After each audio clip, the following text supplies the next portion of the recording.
வணக்கம். சற்று முன் கிடைக்கப்பெற்ற மிக முக்கியமான செய்தி ஒன்று வெளியாகியுள்ளது. முதல்வர் ஸ்டாலின் பதவி பறிக்கப்பட போகிறது. தமிழகத்தில் ஜனாதிபதி ஆட்சி அமலுக்கு வரப்போகிறதா?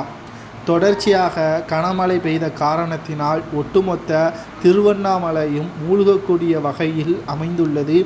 முன்னெச்சரிக்கை ஏற்பாடுகளை தமிழக அரசு செய்ய தவறிவிட்டதன் காரணமாகவும் தமிழகத்தில் கனமழை பெய்த வரக்கூடிய வீடியோக்கள் சமூக வலைதளங்களில் வைரலாக பரவி வருகிறது. ஆனால் மழை பெய்யாத இடத்தில் நின்று கொண்டு போட்டோ ஷூட்டுகளை எடுத்துக்கொண்டு நாங்கள் திமுக ஆட்சி மிக சிறப்பான ஆட்சி என்று மக்களிடம் பொய் உருட்டுக்களை பதிவு செய்து வருகிறது.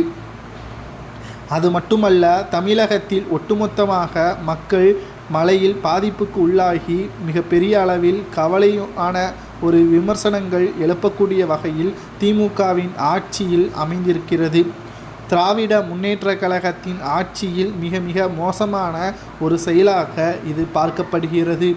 முதல்வர் ஸ்டாலின் அவர்கள் கடந்த 3 ஆண்டுகளில் தமிழக மக்களுக்கு என்ன நன்மைகளை செய்தார்? அவரால் சொல்ல முடியுமா?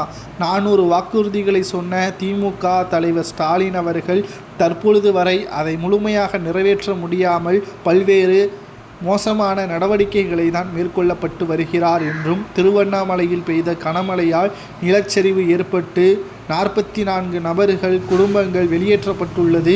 அவர்களது வீடுகள் இடிக்கப்படக்கூடிய வகையில் அமைந்துள்ளது. மேலும் திருச்சி சென்னை சாலை போக்குவரத்து முடக்கப்பட்டுள்ளது. தமிழக அரசின் முன்னெச்சரிக்கை இல்லாத காரணத்தினால்தான் இவ்வளவு பெரிய அசம்பாவிதங்கள் ஏற்பட்டுள்ளதாகவும், கவனக்குறைவின் காரணமாக தமிழக அரசு செயல்பட்டதே இதற்கு மிக முக்கிய காரணம் என்றும் சமூக வலைதளங்களில் வைரலாக பரவி வருகிறது. மேலும் திமுகவின் ஆட்சியை கலைக்க வேண்டும் என்று ஆளுநரிடம் புகார் ஒன்றையும் கொடுத்துள்ளார்.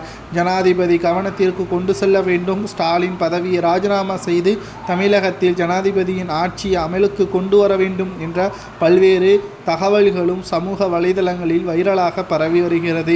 என்னதான் செய்தார் ஸ்டாலின்? மக்களின் நன்மைக்காக இதுவரை அவரால் செய்யப்பட்ட நன்மைகளை வரிசையாக அடுக்க முடியுமா? கடந்த ஒரு வாரமாக தமிழகத்தில் மிகப்பெரிய அளவிலான புயல் பாதிப்பின் காரணமாக பல்வேறு மாவட்டங்களில் மழையின் காரணமாக வாழ்வாதாரங்கள் பாதிக்கப்பட்டு தற்பொழுது திருவண்ணாமலை மற்றும் விழுப்புரம், கரூர் போன்ற பகுதிகளில் மக்களின் உணவுகள் பற்றாக்குறையும் ஏற்பட்டிருக்கிறது.